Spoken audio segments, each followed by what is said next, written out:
So look, there has been a lot of drama surrounding what I had said about Jose Roman. Now, what I'm going to first of all put and make very, very clear, this isn't a case of mistaken identity.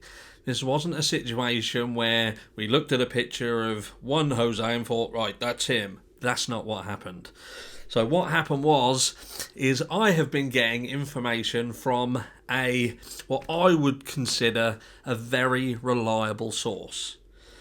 I have got an abundance of information that has constantly been proven to be accurate. And a lot of this information I simply haven't shown in videos because I just didn't see how it would help Summer. All it did was help to prove what a scumbag other people were. But consistently, this information was proven to be accurate. And there are still elements of that still out there which continue to prove that. Now, I was given by this person details of the Jose that stayed at the Wells property that to me seemed incredibly accurate. And it still does seem incredibly accurate. And the only thing that I can say is I have currently withdrawn from this situation because of the Andrew Hiltz video that he posted yesterday. Because there was elements of what he said that matched elements of what I had been told.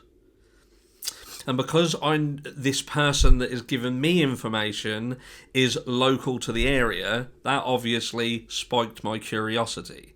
So, I suppose in my ferocity to find the truth, I allowed that to cloud my judgment. So, one thing I apologise about is the fact that perhaps I didn't get 100% of my ducks in a row, because there is a marginable region, I guess, that this information could have been faked, and I put too much trust in that source. But again, I'm not 100% sure about that, but I should have been. So for that, I apologise. But that doesn't stop there, because what I'm not sorry about is my feelings towards Jose. I'm sorry, but I don't feel sorry for this guy.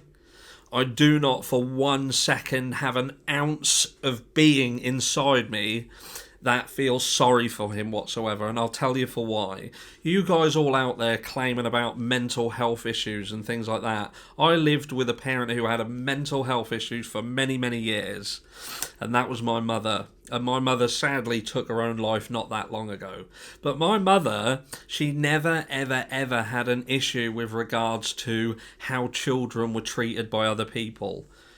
Her mental health issues always still enabled her to understand when wrong was being done. And when she had episodes that I would class as manic episodes or periods of these intense lows, she would never ever be able to recollect these periods of time.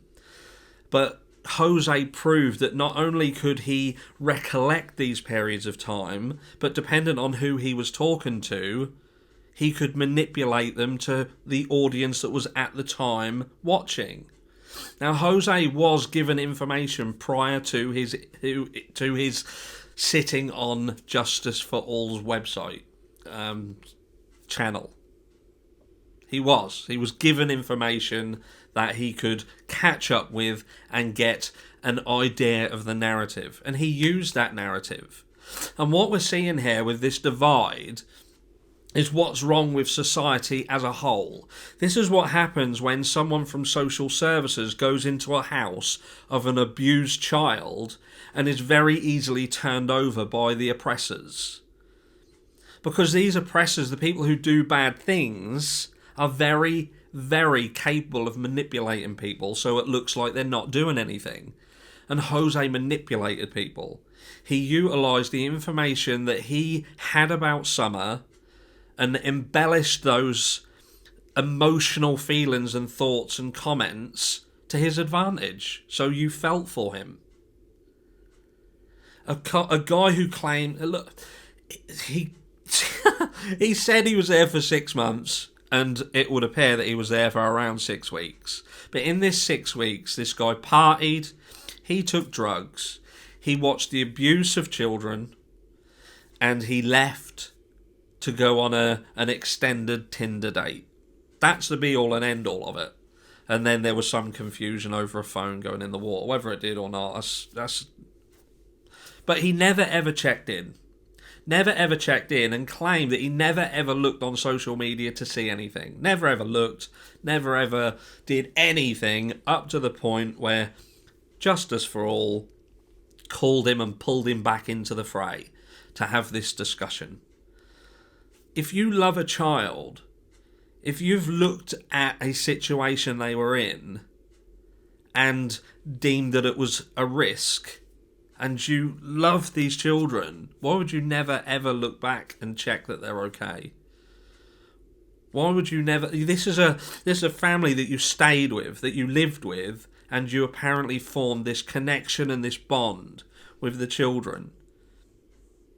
But yet you did nothing about it. You did nothing. You didn't go back and check that everything was all right. Maybe as a ruse use something else.